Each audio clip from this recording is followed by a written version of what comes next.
Good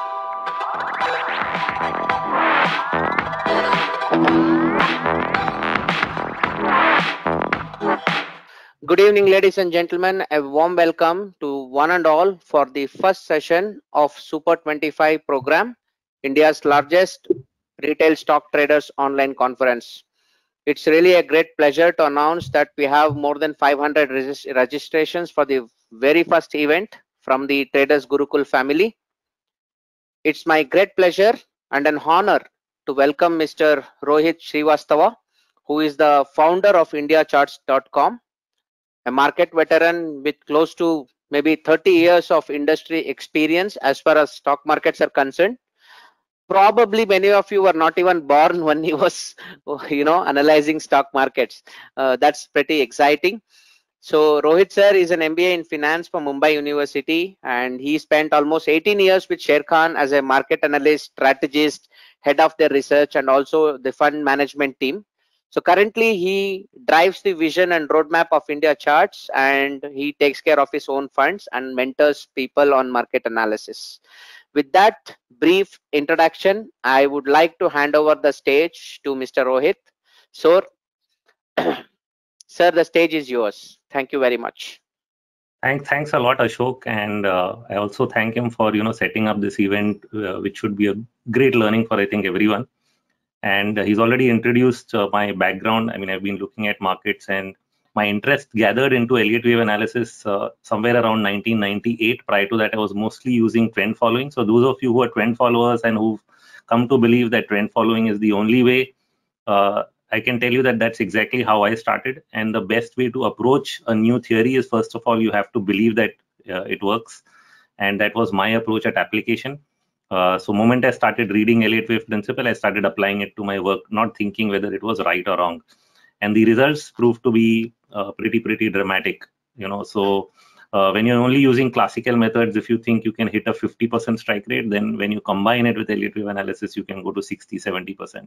So that's the big difference it really made to me in terms of being able to put it together.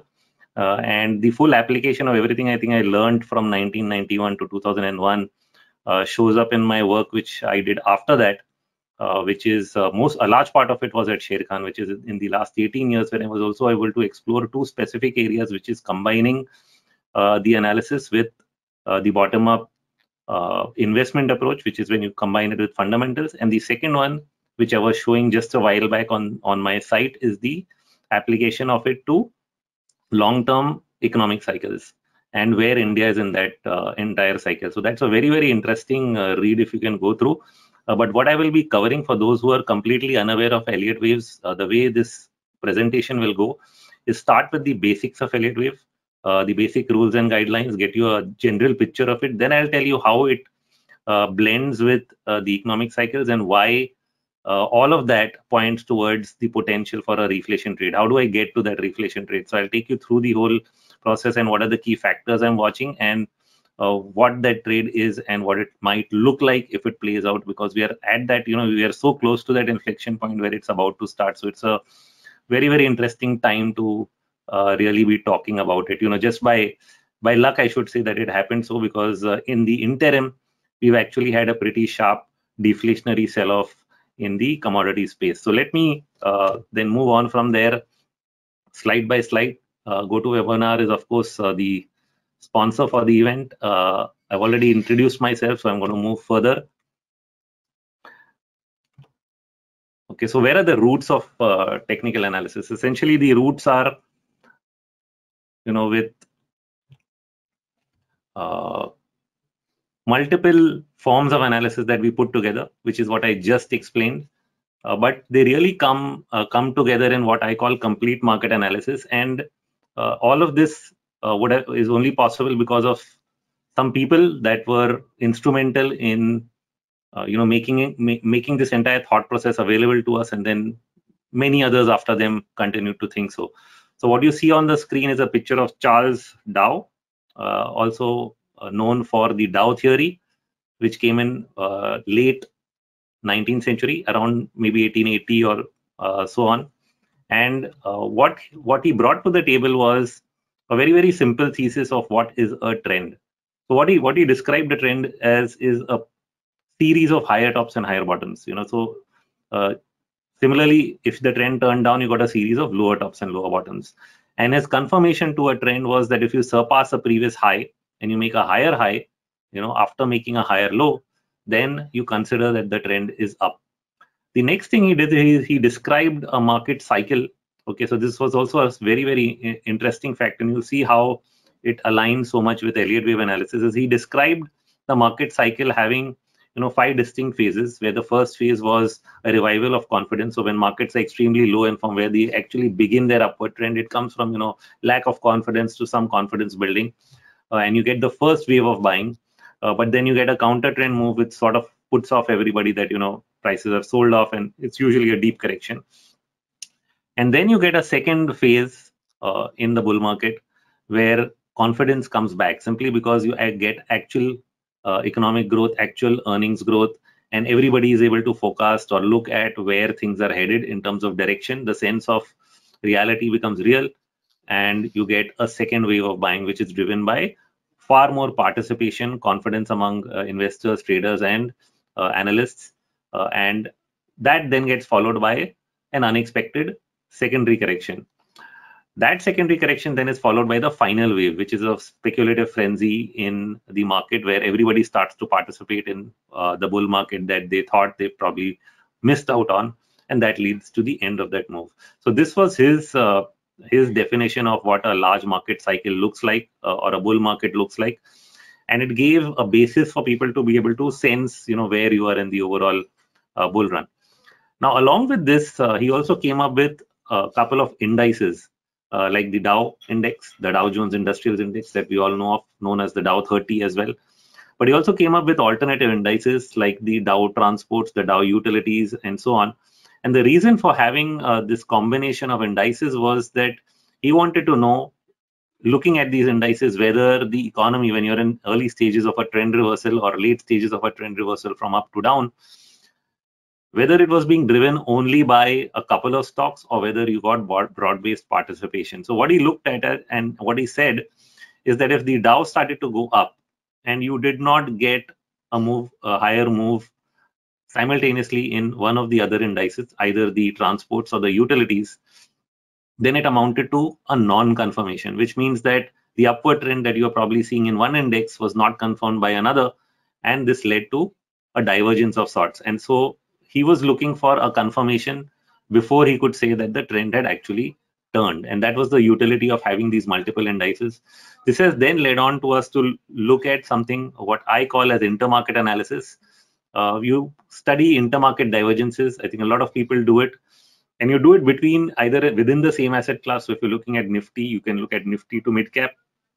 You can look at Nifty to bank Nifty. Or if you're looking at other assets, you can look at gold to silver, or you can look at crude to equity, and so on and so forth. So you can have different forms of analysis between assets, or within the same class, or between indices of different sectors that are related to each other, to look for confirmations and non-confirmations. I'll come to that in a little more detail. The other one is, of course, price volume analysis, where the basic theory of trend, which is that prices go up along with rising volumes. Okay, or rather, let's say not only up, prices move in the direction of a trend with rising volumes and against the direction of a trend with falling volumes. This was another very simple thesis, and we find that it is true throughout a longer term upward trend. As and when you get rallies, volumes expand. As and when you get corrections, volumes contract. But the reverse is also true in a bear market, which is that if prices start falling into a bear market, then the declines are driven by increasing volume on the way down, and counter trend bounces involve lower volumes on the way up. So you get a complete reversion in terms of how volumes behave during a bear market versus a bull market. And at the end of bull and bear markets, you will again get volume divergences, which help you to determine whether something is changing. So these are the contributions that Charles Dow made to market analysis. But many years later, in the I would say before 1930, R.N. Elliott, or Ralph Nelson Elliott, started to study. He was actually ill. He came from Mexico and wanted to do something, and he ended up getting access to a lot of historical data of US indices and study their patterns, trying to look for something that would consistently occur and that he could actually put down. And he came up with what he called the Elliott wave principle. Okay, so he called it the wave principle. Also, later on, he wrote a book known as Nature's Law when he started to spot a lot of the patterns or rather Fibonacci relationships in many things in nature. And that led to a completely long thought process on the side of behavioral finance and behavioral economics or socionomics. Now, his wave principle, what it explained is that markets move in 5 waves. Now, this is very, very similar to what you heard in the first slide about Charles Dow, where he also broke the market up into 5 waves. The only thing is, in Charles Dow explanation, it was purely behavioral as to what you expect to see in the first wave and the third wave.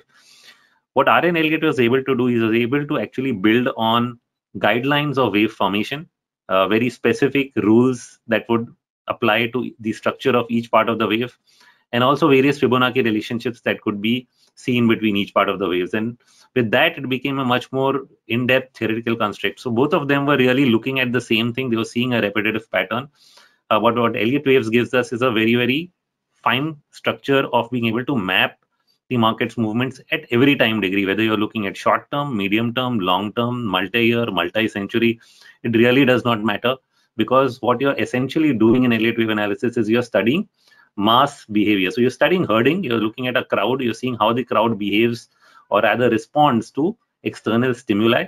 So whatever kind of stimuli it may be, so you just think of it, if you have multiple stadiums and you have different crowds in each of the stadiums, and some event happens, like there's a bomb blast, so there's some kind of event, how would the crowds behave in each of those stadiums? Potentially they would behave in the same way, and so there is a repetition in behavior when you consider crowds, and that's what we end up capturing when we look at the Elliott wave structure or Elliott wave fractal of the market, is a repetitive pattern that repeats over time at every time degree, because these are people at large behaving as crowds, because it's a crowd when a large number of people are participating in the buying and selling activity on a day-to-day basis. So that's the beauty of what you end up capturing. The reason why these patterns repeat is essentially they are a map of mass human behavior. Now, this is a lesser known person, even though every technical analysis book that you will pick up, whether it is John Murphy, the classic, which is a text written by the New York Institute of Finance, or any other such detailed book, even Elliott wave principle, you'll find that there's 1 page or 2 pages or 3 pages dedicated to this chart. This chart is mostly there everywhere, and there's some explanation about it, but there's no real detailed study as to what it really means. How do you measure it? How do you map it? And so on. And so that was missing for a long time, till some work was done by a couple of people on a very, very detailed and in-depth study of this cycle. So what is this cycle? This is known as the Kondratiev cycle, also called the long wave. So a couple of different names to it. The long wave, in the thought process of Nikolai Kondratiev, he's the economist, a Russian economist, who was unfortunately shot dead because again, his theory came out. I mean, he built on this around the same time in the 1920s, when Russia was a communist state, and they thought that this guy who was actually writing about economic cycles was probably capitalist, and they sent him to Siberia and he was shot. But his theories were picked up, his books and whatever works people could get hand on, they circulated, it reached the US and it has been published, and his work is available. And what he said is that the economic cycles, the long wave essentially is now in his mind, it was a 50-year or 60-year cycle of events that took place, and he found it repeating in each and every economy. So it was not specific to only Russia. He'd studied various economies, so it was repeating in every country.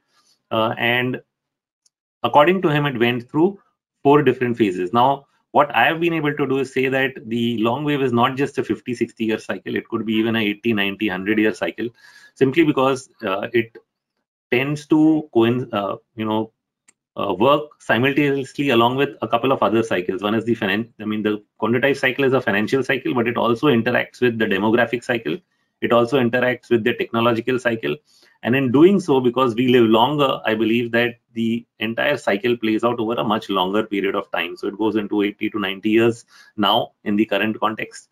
And therefore it's not just a time cycle that, you know, every 40 years something has to happen, or every 60 years something has to happen. It has to happen in a flow. So what the flow was a description of seasons.